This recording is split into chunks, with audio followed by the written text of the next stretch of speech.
The Women's Leadership Institute in the Auburn University College of Liberal Arts is pleased to present Leaders Educating Through Discussion.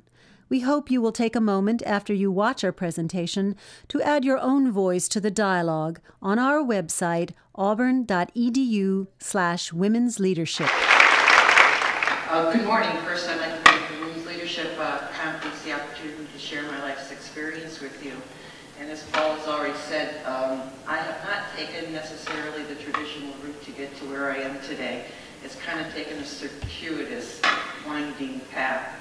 And I hope that something that I'm saying here in my life experience will be able to enhance you and have you go forward. I'm sure we can all agree that it's a man's world, but we women are slowly but surely taking over. Okay? And I've always found that with determination and confidence in your ability, most of your dreams can be accomplished. My first battle with conventional wisdom started when I was in high school. I was always a science and math major, and I figured that I was pretty good at it, so why couldn't I become a doctor? Well, back in the late 60s, mid-late 60s, when I said I wanted to become a doctor, I was told by the guidance counselor then, oh no, little boys are doctors, little girls are nurses. And I thought, well, I don't want to be a nurse, I want to be a doctor. So I went to school for art, which made complete sense to me for a 17-year-old. It was also at that time that I met my husband, and after my freshman year of college, I got married. And my words from my mother was, if you got married now, I will never see your name on a college diploma. Well, with every college diploma, I have put my maiden name on it. I don't use my maiden name in any other shape or form, but just through my mother, then my name would go with college diploma. And many of them I say, it's there, okay? Fortunately, I was able to continue my education working for a BFA in advertising. And as a graphic artist, I found it was a pretty good career to have because my husband was a career Marine. And we were moving around a lot, and I was able to translate that job to pretty much a good career wherever we went to. And that was until we got to Japan. When we got to Japan, the inability to read, write, and speak the language, well, my husband said it interfered with my shopping ability. And I said that I learned the language because of my insatiable thirst for knowledge. After studying the language for a year, and the American government is very open to helping you do that, I had an opportunity to interview for a Japanese television program. And I got the job along with another girl. And so we were a co-hostess on this Japanese television program, and I did that for the next 3 years. And it was all in Japanese. It was interesting at times, but it was a wonderful career that gave me a lot of opportunities. I had a chance to meet the Crown Prince and his wife. I had a lot of grocery store openings, went to high schools and colleges and spoke there. So it was really a beautiful, beautiful opportunity. And again, it was a leadership experience for me because I was able to take people along with me and have them do an experience. One of the things that I did on our program is the Japanese were always very curious about American tradition. And this one time, I convinced one of my girlfriends to open her house for the Christmas program. And so we went to Christmas Mass with them, opening gifts, Christmas Day, and we filmed the whole thing for the Japanese community. And it was just a really refreshing thing because it was something that they had never experienced before, because they just thought it was all about just people giving gifts. And we were able to show them the whole experience. It was also in Japan that I started to become very involved in officiating basketball. It was something that I had started in Hawaii. I had been a basketball player in college. I told you this is a very circuitous route. And I started to do high school, and then I started to do Marine Corps intramurals. If you want to get your teeth cut on doing anything, especially calling basketball, call male intramural basketball for Marines. I also then progressed up to the semi-pro level in Japan, so I was calling at the women's semi-pro level. When I got back to the United States, I continued that career. Well, it wasn't a career, it was kind of an avocation because I was still a graphic artist. And I was calling at the Division I college level.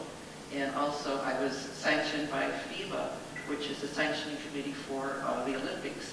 And when I was sanctioned, I was only one of 25 women who were certified to officiate basketball at the Olympic level. My last basketball game was, before I started medical school, was the Summer Olympics in 1989, where not only was I an official, but I was also the rules interpreter for the entire basketball competition. That was both men and women. Okay, well, now we're getting back. We left Japan, and we're back in the United States. And when I got back to the United States, I was going to pursue being a graphic artist again. But unfortunately, in the 4 years we were in Japan, computers had invaded the industry. And now something that I had been doing for over 15 years that was near and dear to my heart was a complete stranger. And for me to get reacquainted with that craft, I would have had to go back to school to learn how to run computers. Well, I'm not a computer operator. I was an artist. I was a pretty good artist, too. So my husband and I sat down, and we were in a position for us both financially, remember that word before, from the other days, financially and emotionally, for me to go back to school. So I decided to go back to school to become a doctor.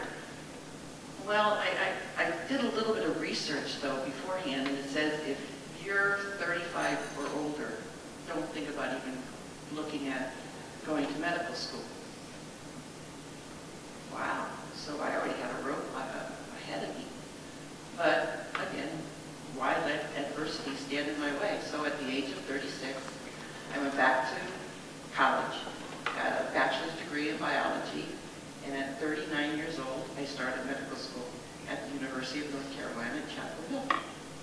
My parents were in the audience for the Parents' Day, and it was really fun.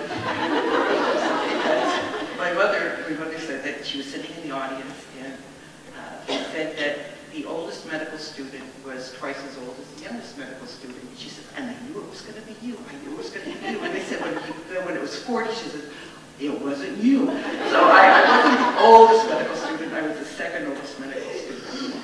Okay. As I finished my medical school training, I did it in 3.5 years, and I did it in 3.5 years not because I'm so smart, because it was such a horrific experience. I wanted to get it over with this quickly. And in that time, the University of North Carolina has a sister college at the University of Nagoya in Japan, and they had the opportunity to send many medical students over to study at Chapel Hill. But unfortunately, we never had anyone to reciprocate with until I came along. So for that half of a year between finishing medical school and starting my residency with the University of Florida, I received an Ongusho scholarship from the country of Japan to go back and study at the University of Nagoya School of Medicine, which again was a very interesting experience because it gave me the opportunity to reflect both on Eastern and Western medicine. You would go to the pharmacy at the University of Nagoya, which was a 900-bed teaching hospital, and you would see all the traditional medicines there. You'd see the antibiotics and the proton pump inhibitors and everything else. And then over on the other side, you'd see all the herbs. You know, there's some very strange things and some very strange toxins. But it was really lovely to see. It was, you know, I should say lovely. It was interesting to see that. I saw surgeries done with acupunctures. I remember going into the newborn nursery, and I saw one of the babies, and it had this great big black mark down the side of its leg. I'm thinking to myself, oh my gosh, what the heck is on that baby's leg? And I looked, and it was the name in magic marker. And I said to the nurse, I said, is that how you identify babies? She said, yep. She said, we've never lost a baby, and we all know who it belongs to. And I said, well, what about the baby? She said, the skin will slough off, it'll get better. So the experience that I had was very interesting. Okay, so then I went on to the University of Florida. I did my residency there, and after residency, I established a practice in Naples, Florida. It was a private practice, and I also became in the leadership, as Paul has already said. Talk about a male dominance hierarchy. Well, that was really a tough one. But taking that into account, and the fact that I just showed an interest, and I also let them know that there was an intelligence behind these glasses, I quickly rose up through the ranks. The thing that was really very interesting is that I was really the only female who was in any kind of medical leadership. And sitting across from male time after time again sometimes got to be a little bit rough, and they let they thought was in power, but they shortly found out who really was in power. When I decided to leave Florida for several reasons that we may get into, medical society, I was about to assume the position of chief of staff, and I would have only been the second female chief of staff in their 60-year history for that hospital system. And it was a hospital staff of over 400 physicians. And out of the 400 physicians, I would say less than 1% were female in that hospital system. Here I'm happy to say that out of a staff of 158 at East Alabama Medical Center, 32 are female. So good going, East Alabama.